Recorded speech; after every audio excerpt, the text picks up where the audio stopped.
आयरा कामयार के ऑफिस पहुंचती है, जहां वो उससे आमने सामने मिलती है। घबराए हुए लहजे में आयरा कामयार को बताती है कि उसके बाबा जबरदस्ती उसका रिश्ता खावर से तय कर रहे हैं और वो चाहती है कि कामयार फौरन उसके घर रिश्ता लेकर आ जाए। ये बात सुनकर कामयार पर सख्ता तारी हो जाता है और वो वही ऑफिस में बेहोश हो जाता है। इसी लम्हे जब आयरा ऑफिस से निकल रही होती है तो पीछे से खाबर आ जाता है। वो दोनों को एक साथ देख लेता है और मौका से फायदा उठाते हुए आयरा के बाबा को ऑफिस बुला लेता है।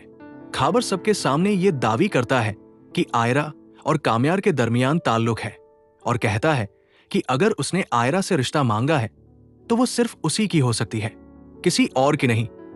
ये इंकशाफ होते ही आपस में एक नया तमाशा खड़ा हो जाता है और कहानी एक बड़े तनाजे की तरफ बढ़ जाती है।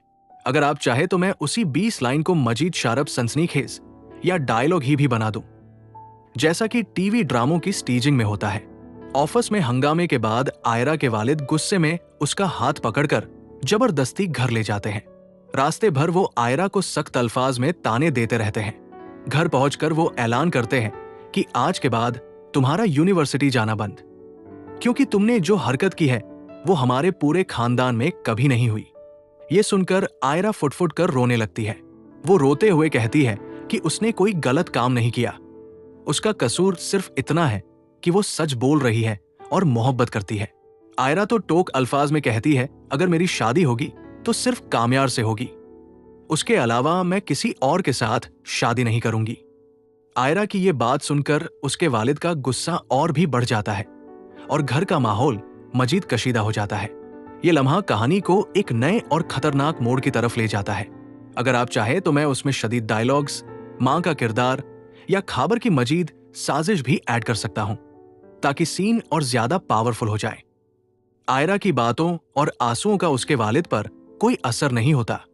वो जद में आकर फौरन फैसला कर लेते हैं कि आयरा की शादी जल्द खाबर से करवा दी जाए, ताकि खानदान की बदनामी का किस्सा वही खत्म हो जाए। घर में शादी की तैयारियां जबरदस्ती शुरू कर दी जाती है। ये सब देखकर आयरा बिल्कुल टूट जाती है। वो रो रो कर अपने वालिद के कदमों में बैठ जाती है और लरसती हुई आवाज में कहती है, अबू, अगर आपने मेरी शादी खावर से करवाई तो ये मेरी लाज पर होगी। मैं अगर शादी करूंगी तो सिर्फ कामयार से, वरना मैं अपनी जान दे दूंगी। आयरा की ये बात सुनकर घर में सुनाड़ा छा जाता है, मगर उसके वालिद सख्त लहजे में कहते हैं, ये सब बल एक बेलन है, मुझे धमकियों से कोई फर्क नहीं पड़ता। आयरा चीख चीख कर रोती है। उसकी मां खामोश आंसू बहाती रहती है और घर का माहौल कयामत का मंजर पेश करने लगता है। आयरा को एक कमरे में बंद कर दिया जाता है, जहां वो टूटी हुई आवाज में सिर्फ कामयार का नाम लेती रहती है।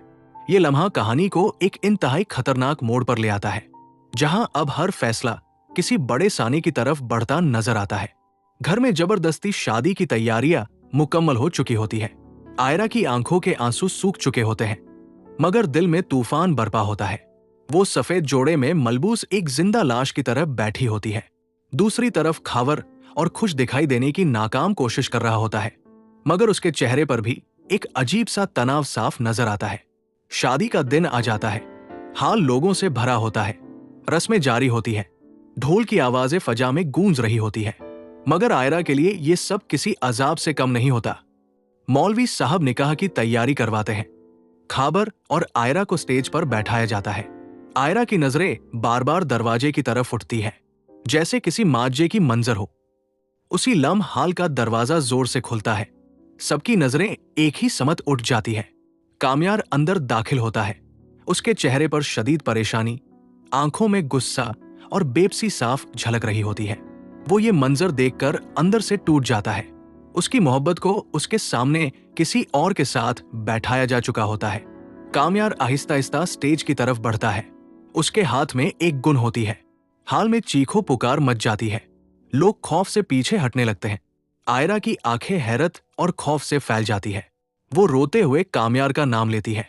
कामयार गुस्से और दर्द में खावर की तरफ गंदान देता है और चीख कर कहता है, तुम्हारी हिम्मत कैसे हुई कि तुमने आयरा की जिंदगी पर हाथ डाला?